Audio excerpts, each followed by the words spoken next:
যখন কোরআন হাদিসে পড়ি গীবত করলে জাহান্নাম, অহংকার করলে জাহান্নাম, হিংসা করলে জাহান্নাম, আমার সঙ্গে সঙ্গে মনে হয় আমার বিশ্ববিদ্যালয়ের অমুক স্যার ও আগে জাহান্নামে যাবে, ও খুব গীবত করে। অমুক পীর সাহেব ও আগে জাহান্নামে যাবে, ও খুব হিংসা করে।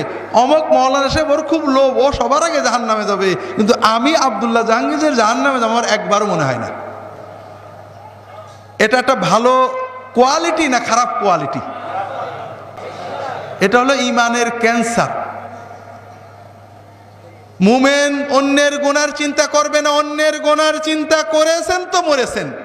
কার দাড়ি ছোট, কার বউ বেপরদা করে, কে খারাপ করেছে, এই চিন্তা শয়তান একবার আপনার ঢুকাতে পারলে অমুক দল খারাপ, অমুক পীরের মুরিদ খারাপ, অমুক লোক খারাপ, অমুক গ্রামবাসী খারাপ, অমুকের দাড়ি ছোট, অমুকের বউ বেপরদা, অমুক একদম ভালো না, এই চিন্তা একবার শয়তান ঢুকালে আর শয়তানের আর চাকরিই থাকবে না, ও অন্য জায়গায় চলে যাবে, আপনার কাম শেষ।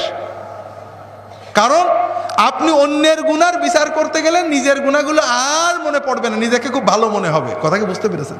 তাহলে তওবাও নসিব হবে না, আর আপনার অহংকার, গীবত আর আত্মগরিমার কারণে সব ধ্বংস হয়ে যাবে।